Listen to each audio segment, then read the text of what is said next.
the Singapore Botanic Gardens was inscribed as a cultural landscape. A cultural landscape is something which you might say is a mixture of nature and the works of man, and that's essentially what a garden is in many ways. Well, it's true, I got the cactus bug, as you call it.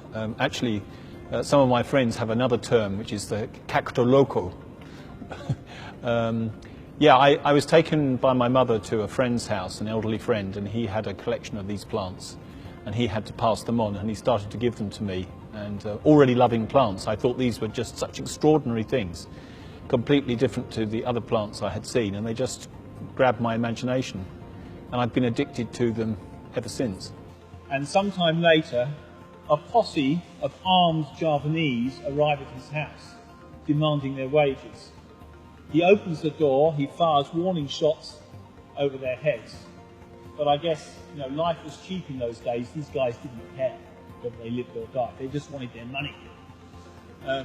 So he then locks the door again, and eventually his deputy persuades them to disperse. And we're told by the paper that the following day, the ringleader, presumably the foreman, is arrested for insurrection. I'm very pleased to tell you that today managing staff in the Botanic Gardens is a lot easier than it was in 1877.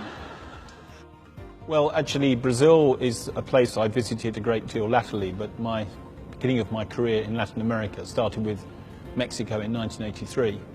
And I went to Mexico many times because actually Mexico has more cacti than any other country in the Americas. The challenges of working in Latin America used to be motivating people. The concept of mañana, we can always do that tomorrow, we don't have to do it today.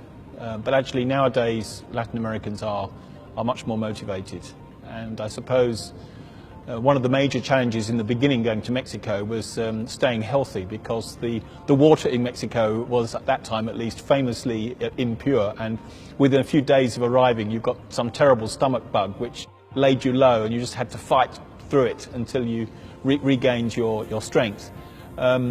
Language at first, but after a while you can conquer language. And actually, when visiting any country, if you want to understand its culture and manage to get around, having the language is a great advantage, especially when you're dealing with remote places where the plants are more interesting.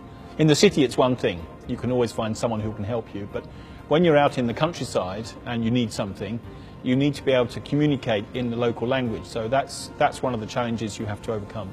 I think the pleasures are getting to know new cultures, new kinds of food. Here in Singapore, people are surprised when I say I like spicy food, but I like spicy food because I was in Mexico many times, and some Mexican food is extremely spicy. Those are the sort of pleasures. And just getting to know the people, and especially the habitats. One of my great pleasures was seeing unusual habitats for the first time. One of my worries is that if I go back to those places today, they will have changed, and perhaps they will have even disappeared. But surprisingly, all was not lost, because this gentleman, Eric Holton, appeared as the new director.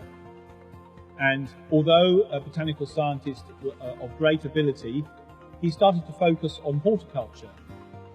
And he took up a technique which had been developed in the United States but had never been really utilized to breed orchids, using what we call in vitro culture.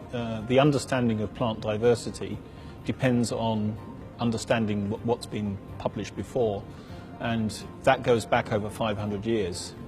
Okay, some of these early works have been digitized now, but aesthetically I much prefer to go back to the original work, the hard copy as we call it, and study that. And actually it's a joy to open the pages and think that 300 years ago someone was writing about this plant that you're now trying to understand. So I don't think technology is a great help for the library. Actually, it's a help in the garden setting too. It's not just libraries that can benefit with technology, gardens can too. You can guide yourself around the Singapore Botanic Gardens now with an app.